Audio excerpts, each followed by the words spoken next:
San Ricardo de Wessex, el rey que eligió el cielo. La lluvia caía sobre las colinas de Inglaterra aquella noche de primavera, cuando un hombre vestido con ropas sencillas caminaba solo por un sendero de piedra. Sus pasos eran lentos, deliberados, como quien ha tomado una decisión que cambiará todo.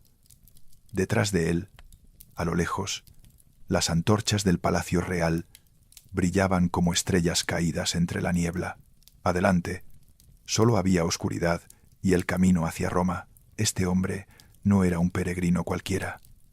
Era Ricardo, rey de los sajones occidentales, soberano de una de las tierras más prósperas de la isla británica. Y, sin embargo, ahí estaba, abandonando su trono, dejando atrás la corona, los salones dorados, el poder que tantos anhelaban. ¿Qué podía mover a un rey a renunciar a todo? ¿Qué fuego ardía en su corazón que ni siquiera un rey no podía saciar? Aquella noche, mientras la lluvia mojaba su rostro y el viento susurraba entre los árboles antiguos, Ricardo no sentía miedo ni arrepentimiento.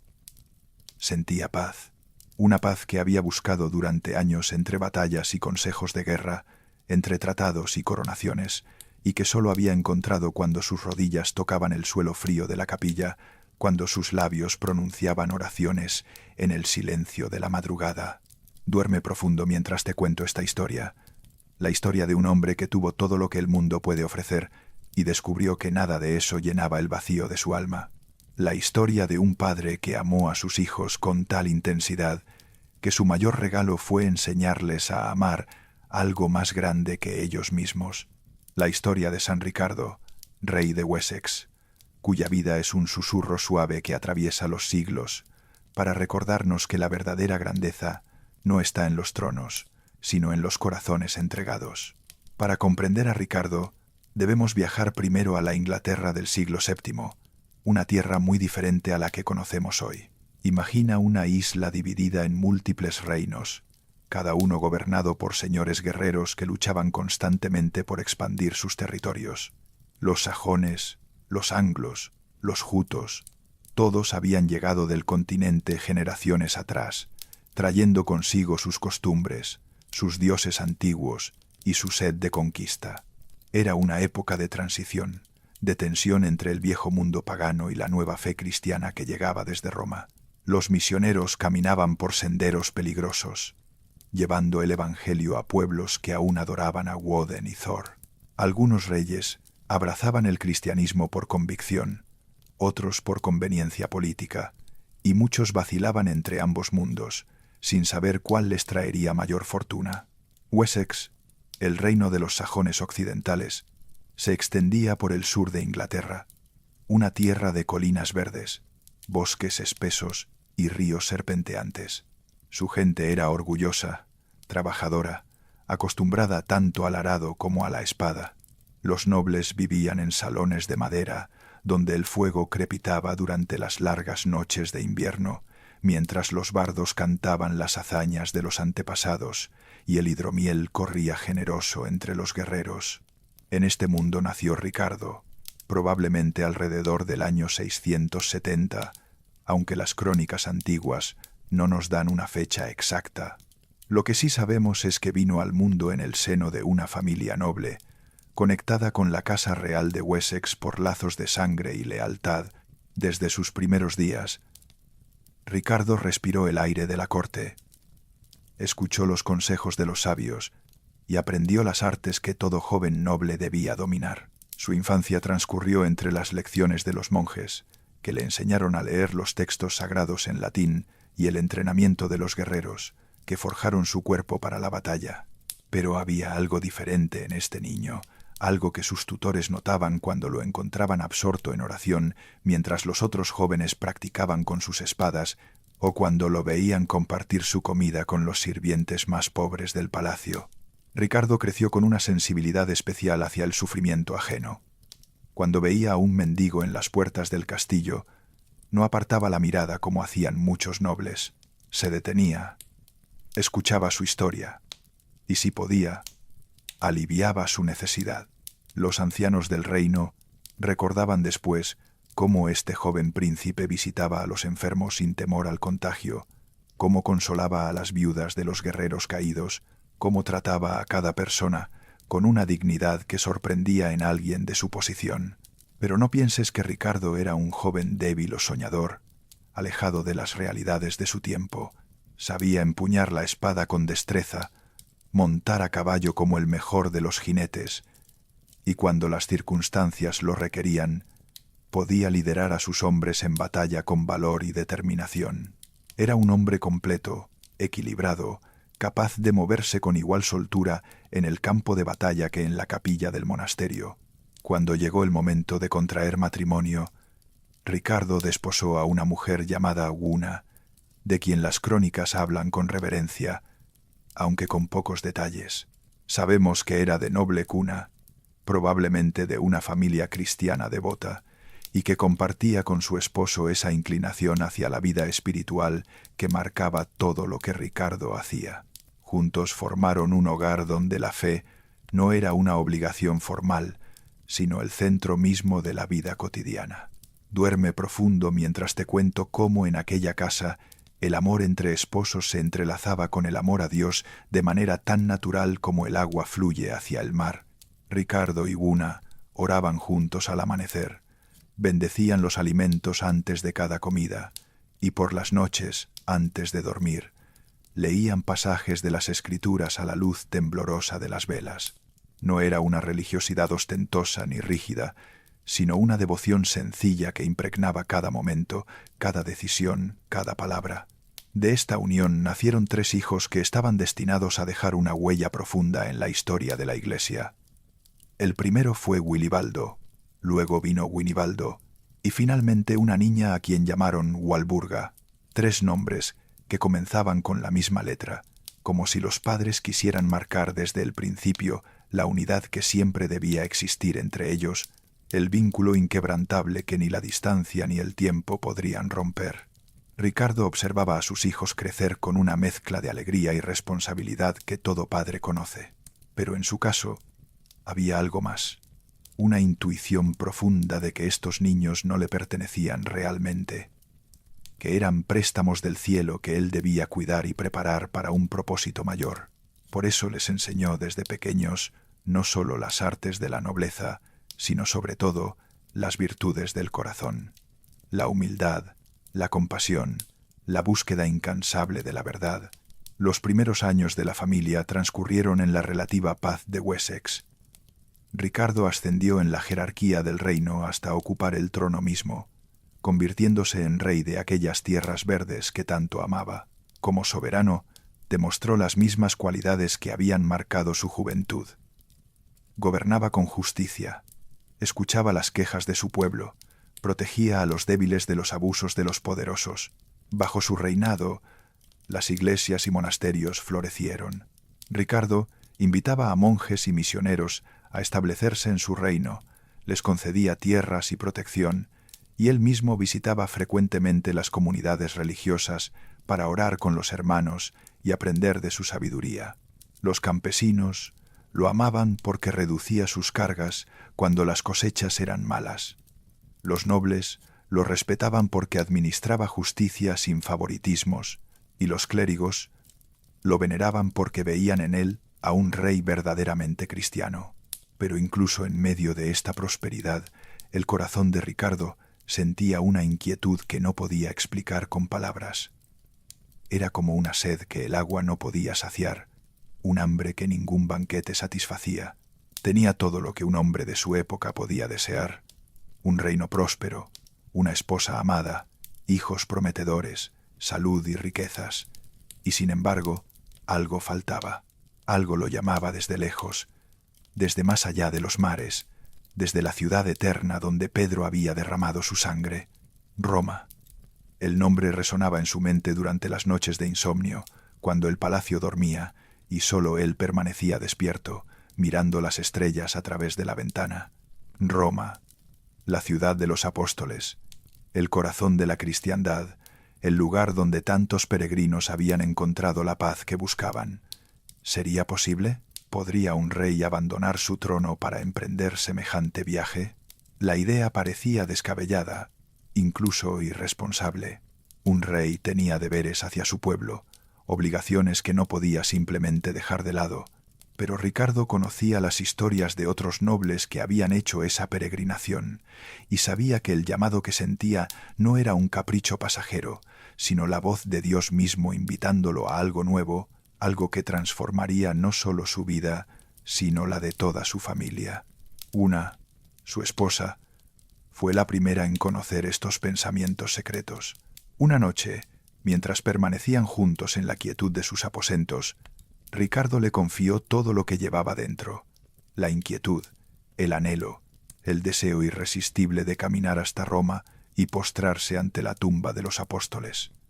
Esperaba encontrar resistencia, argumentos sensatos sobre sus responsabilidades, quizás incluso lágrimas de reproche. Pero Guna lo sorprendió con su respuesta. Ella también lo había sentido. Ella también había soñado con aquellas piedras antiguas, con aquellas basílicas donde la fe había echado raíces profundas, con la posibilidad de entregar sus vidas completamente a Dios.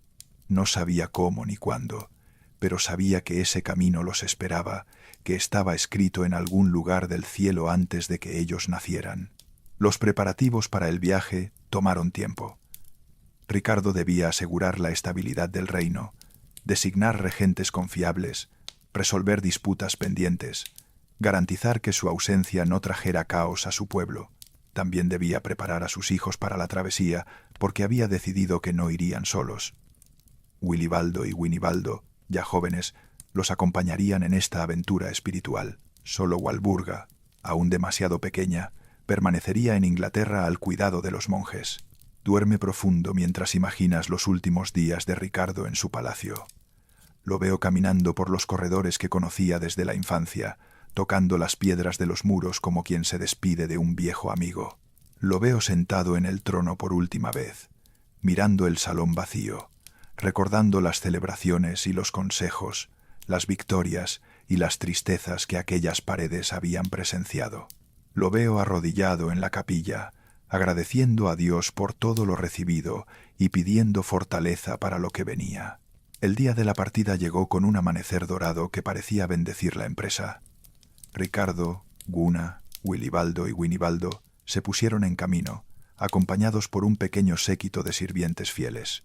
Llevaban lo necesario para el viaje, pero nada más. El rey había repartido gran parte de sus riquezas entre los pobres y los monasterios, quedándose solo con lo indispensable. Ya no era un monarca viajando con pompa real, sino un peregrino más caminando hacia la luz. El viaje a Roma en aquella época era una empresa peligrosa y extenuante. Debían cruzar el canal que separaba Inglaterra del continente, atravesar las tierras de los francos, escalar los Alpes con sus picos nevados y sus caminos traicioneros, y finalmente descender hacia la península italiana. Meses de caminata, noches en posadas humildes o al raso, peligros de bandidos y enfermedades, todo esperaba a estos peregrinos que habían dejado atrás la comodidad de un palacio. Pero Ricardo enfrentaba cada dificultad con una serenidad que asombraba a sus compañeros. Cuando el camino se hacía empinado, él animaba a los demás con palabras de esperanza.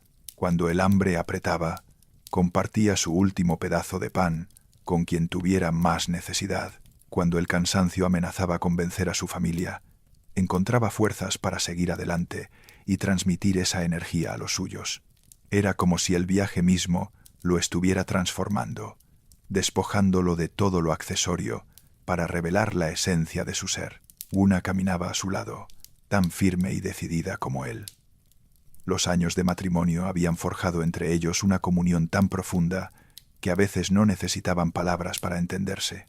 Una mirada bastaba, un gesto sutil, y sabían exactamente lo que el otro pensaba y sentía.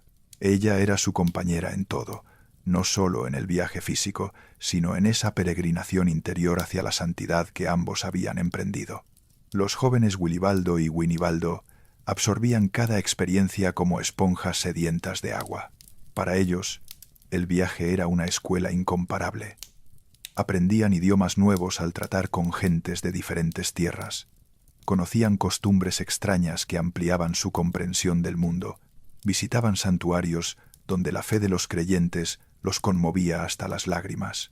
Su padre los guiaba con sabiduría, señalándoles las lecciones escondidas en cada encuentro, en cada dificultad, en cada momento de gracia.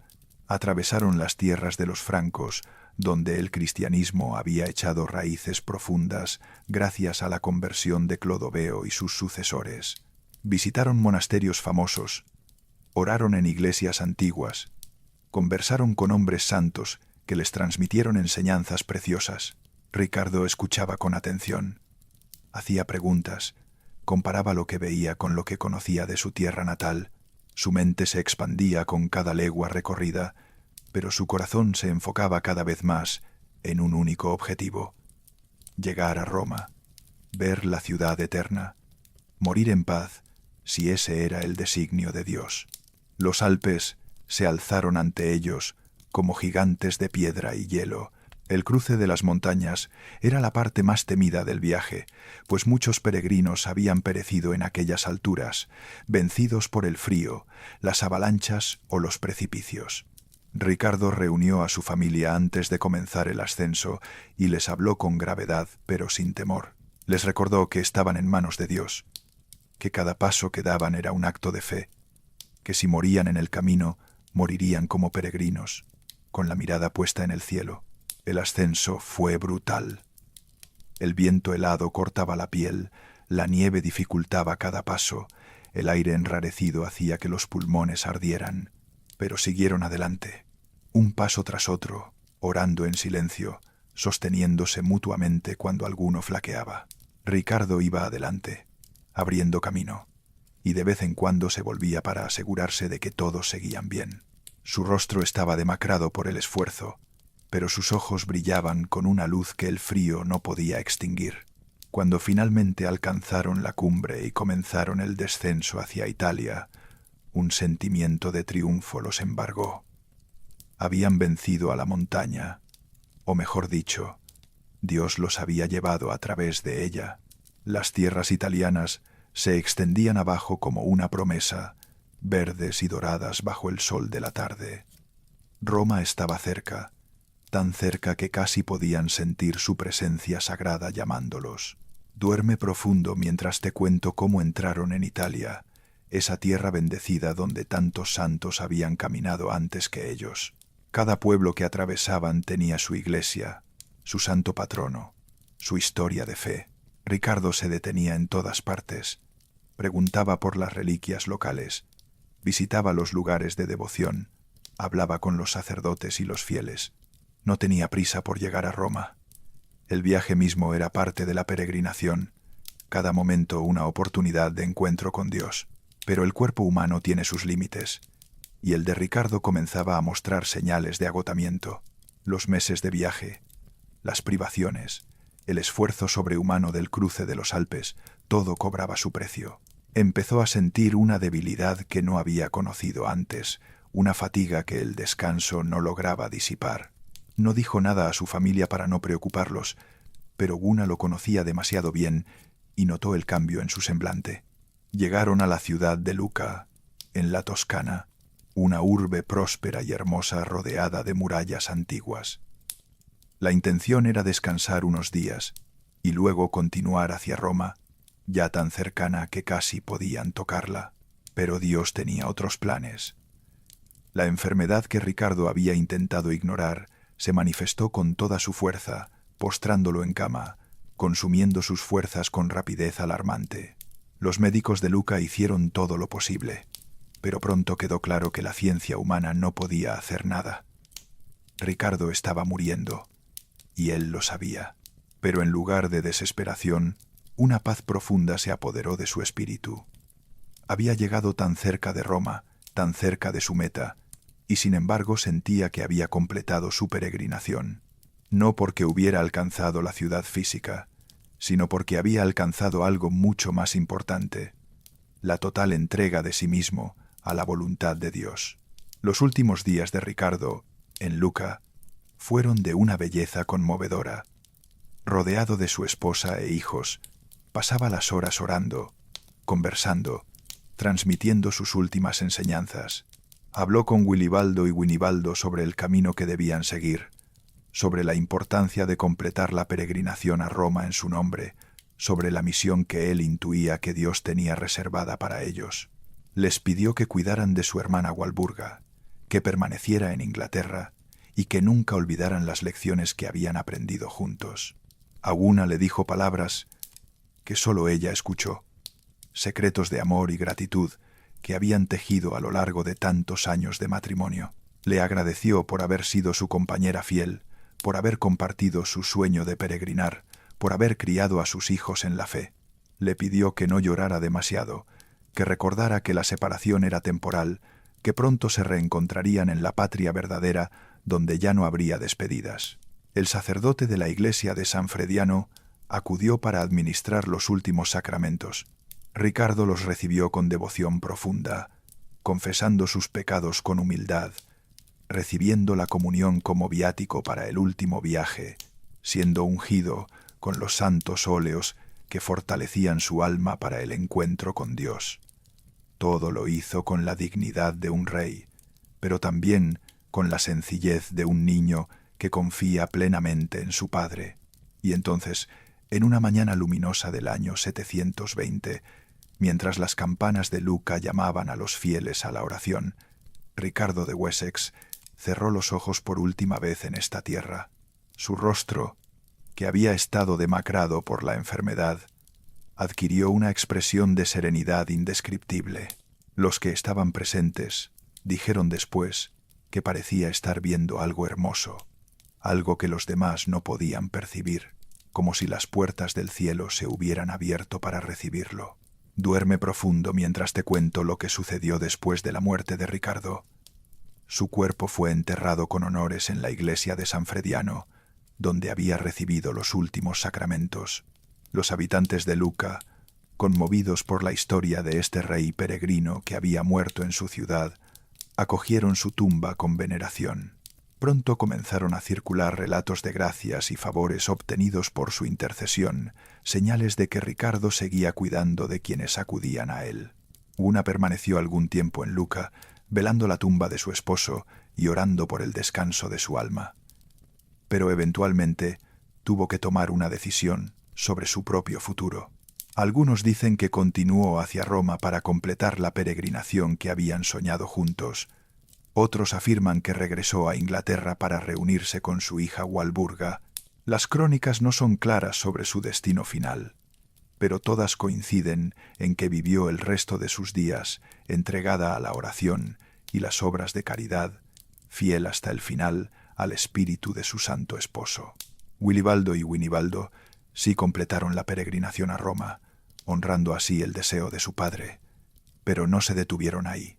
Movidos por el mismo fuego espiritual que había ardido en Ricardo, continuaron su camino hacia Tierra Santa, visitando los lugares donde Jesús había caminado, orado, sufrido y resucitado.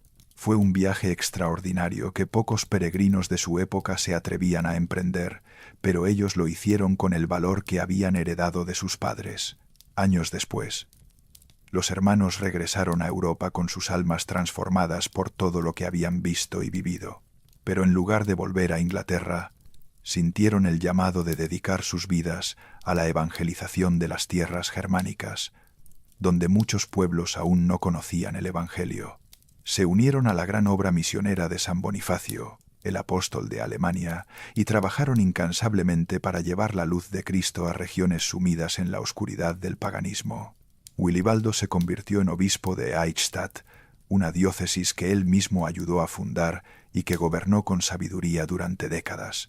Fue un pastor ejemplar que combinaba la vida contemplativa con la acción misionera, que construía iglesias y monasterios, que formaba sacerdotes y catequistas, que visitaba a su pueblo con la misma cercanía que había visto en su padre. La santidad que Ricardo había sembrado en su corazón daba ahora frutos abundantes para toda la iglesia. Winibaldo, por su parte, fundó el monasterio de Heidenheim, donde reunió una comunidad de monjes dedicados a la oración, el estudio y el trabajo misionero. Era un hombre de profunda vida interior que había aprendido de su padre el valor del silencio y la contemplación. Bajo su guía, El monasterio se convirtió en un faro de espiritualidad que irradiaba su luz sobre toda la región circundante. Y Walburga, la pequeña que había quedado en Inglaterra mientras su familia peregrinaba, no quedó atrás en santidad. Educada en un convento desde su más tierna edad, creció para convertirse en una monja ejemplar que eventualmente viajó a Alemania para reunirse con sus hermanos. Llegó a ser abadesa del monasterio de Heidenheim después de la muerte de Winibaldo, gobernando la comunidad con prudencia y caridad durante muchos años. Su fama de santidad se extendió por toda Europa, y después de su muerte, su culto se propagó con tal fuerza que su nombre quedó asociado para siempre con la protección contra los maleficios y las enfermedades. 3 hijos santos, nacidos de un matrimonio santo. 3 vidas entregadas a Dios, que fueron el fruto más hermoso del amor de Ricardo y Buna. Cuando miramos esta familia a la distancia de los siglos, comprendemos que la santidad no es un logro individual, sino un don que se transmite, se comparte, se multiplica. Ricardo no solo buscó su propia salvación, sembró semillas de fe en sus hijos, que germinaron en una cosecha asombrosa de bien para la Iglesia y para el mundo. Duerme profundo mientras reflexionamos sobre el legado de San Ricardo. Su vida nos enseña tantas cosas que es difícil enumerarlas todas. Nos enseña que la santidad es posible en cualquier estado de vida, que un rey puede ser tan santo como un monje, que un padre de familia puede alcanzar las cumbres de la perfección espiritual sin abandonar sus responsabilidades terrenas. Nos enseña que el éxito mundano y la prosperidad material no son obstáculos para la vida espiritual cuando el corazón permanece desapegado y orientado hacia Dios. También nos enseña el valor del peregrinaje, no solo como viaje físico hacia lugares santos, sino como actitud fundamental de la existencia cristiana. Ricardo comprendió que somos peregrinos en esta tierra, que nuestra verdadera patria está en el cielo, que todo lo que poseemos aquí abajo es temporal y prestado. Esta comprensión no lo llevó a despreciar el mundo ni a descuidar sus deberes, sino a vivir con libertad interior, sin aferrarse a nada que pudiera separarlo de Dios. Su muerte en Lucca, tan cerca de Roma y sin embargo sin alcanzarla, tiene un significado profundo. Ricardo no llegó a su destino físico, pero llegó a su destino espiritual. No pisó las piedras de la ciudad eterna, pero entró en la Jerusalén celestial que es la verdadera meta de todo peregrino. Su aparente fracaso fue en realidad el mayor éxito, porque murió haciendo exactamente lo que Dios quería que hiciera, caminando con fe hacia la luz, entregando su vida paso a paso hasta el último aliento. La gente de Lucca comprendió esto desde el principio. Por eso veneraron su tumba, por eso contaron su historia, por eso pidieron su intercesión en sus necesidades. No lo honraban porque hubiera sido rey, sino porque había sido santo. No lo amaban por su poder temporal, sino por su humildad espiritual. En Ricardo veían el ejemplo de lo que todo cristiano está llamado a ser, un peregrino que camina hacia Dios con fe, esperanza y amor. A lo largo de los siglos, el culto a San Ricardo se mantuvo vivo, especialmente en Lucca e Inglaterra. Su fiesta se celebra cada 7 de febrero, y su tumba en la iglesia de San Frediano sigue siendo un lugar de peregrinación para quienes buscan la intercesión de este santo rey. Las oraciones que se le dirigen piden especialmente su ayuda para las familias, para los padres que desean criar hijos santos, para los viajeros y peregrinos que enfrentan peligros en sus caminos. Pero quizás el mayor legado de Ricardo no está en las iglesias o los calendarios litúrgicos, sino en el ejemplo silencioso de su vida. Cada vez que un padre enseña a sus hijos a orar, está siguiendo los pasos de Ricardo. Cada vez que alguien renuncia a una comodidad por amor a Dios, está caminando el mismo sendero que él caminó. Cada vez que un corazón humano siente ese anhelo inexplicable de algo más, esa sed que ningún éxito mundano puede saciar, está experimentando lo mismo que Ricardo experimentó antes de emprender su peregrinación. Duerme profundo mientras te cuento una última imagen de la vida de San Ricardo. Imagínalo en aquella noche de la que hablamos al principio, caminando bajo la lluvia hacia el puerto donde tomaría el barco hacia el continente. Su familia lo sigue, cargando los pocos bultos que llevarán en el viaje. Detrás queda el palacio, el trono, todo lo que el mundo considera valioso. Adelante solo hay incertidumbre, peligro y la promesa de encontrar a Dios en el camino. ¿Tenía miedo Ricardo en ese momento? Probablemente sí, porque era humano y el futuro era desconocido. Pero su fe era más grande que su miedo, su amor más fuerte que su temor. Sabía que Dios lo llamaba, y eso bastaba. No necesitaba conocer el final del camino para dar el primer paso. Le bastaba saber quién lo acompañaba, quién lo guiaba, quién lo esperaba al final. Esa misma fe nos sostiene a nosotros hoy, tantos siglos después. Somos peregrinos como Ricardo, caminando hacia una patria que no vemos, pero que sabemos que existe. Tenemos miedos como él los tuvo, incertidumbre sobre el futuro, momentos de debilidad cuando las montañas de la vida parecen demasiado altas para escalarlas, pero tenemos también la misma promesa que él tuvo, que Dios camina con nosotros, que no estamos solos, que al final del camino nos espera el abrazo del Padre. San Ricardo, desde el cielo donde ahora contempla el rostro de Dios, intercede por nosotros. Él que fue esposo fiel, Padre amoroso, Rey justo y peregrino valiente, comprende nuestras luchas y nuestros anhelos. Él que dejó todo por seguir a Cristo, conoce el precio del discipulado, pero también conoce la recompensa que supera todo lo imaginable. Su vida es una invitación a confiar, a caminar, a entregar nuestros miedos y nuestras seguridades en las manos de aquel que nos creó y nos redimió. Y ahora, mientras la noche avanza y el sueño se acerca, elevemos juntos una oración inspirada en el ejemplo de este santo Rey peregrino. Señor, Dios de los peregrinos y viajeros, tú que guiaste a Ricardo por los caminos de esta tierra hacia tu reino eterno, escucha nuestra oración en esta noche tranquila. Como él dejó su trono para buscarte, ayúdanos a soltar todo lo que nos impide caminar hacia ti. Como él enseñó a sus hijos a amarte, concédenos transmitir la fe a quienes nos rodean. Como él murió en paz, confiando en tu misericordia, danos esa misma confianza cuando llegue nuestra hora. Te pedimos por las familias, Señor, para que sean escuelas de santidad, como lo fue la familia de Ricardo. Te pedimos por los padres, para que encuentren sabiduría y paciencia en la noble tarea de educar a sus hijos. Te pedimos por quienes están de viaje esta noche, para que lleguen seguros a su destino. Te pedimos por quienes sienten ese anhelo profundo que Ricardo sintió, esa sed de algo más, para que descubran que solo tú puedes saciar su corazón. San Ricardo, ruega por nosotros. Tú que conoces el cansancio del camino, acompaña nuestros pasos. Tú que experimentaste la enfermedad y la muerte lejos de tu tierra, permanece cerca de los que sufren. Tú que entraste en la gloria sin haber alcanzado Roma, recuérdanos que el verdadero destino no es ningún lugar de este mundo, sino el cielo donde tú habitas para siempre. Que esta noche, Señor, sea para nosotros un pequeño peregrinaje hacia ti. Que el sueño restaure nuestras fuerzas para continuar mañana el camino. Que los ángeles que acompañaron a Ricardo nos acompañen también a nosotros, y que al despertar sintamos renovado el deseo de buscarte, de servirte, de amarte con todo el corazón, como lo hizo este santo Rey, cuya historia hemos recordado.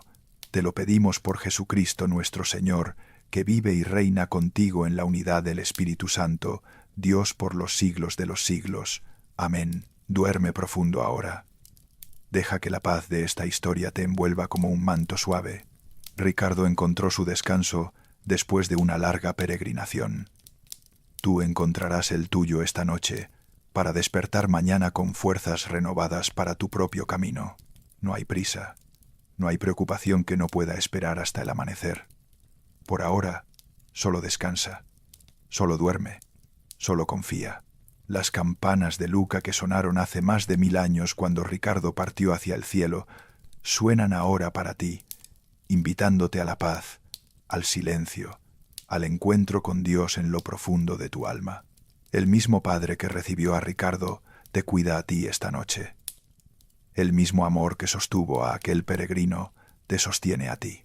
Duerme profundo, que la historia ha terminado, pero el amor continúa, ahora y siempre. Gracias por acompañarnos en esta historia de fe y peregrinación. Si este relato ha tocado tu corazón, te invitamos a dejar un me gusta y a suscribirte al canal para seguir descubriendo juntos las vidas de los santos que iluminan nuestro camino. Esto fue Dormir Profundo con Historias Católicas. Buen descanso.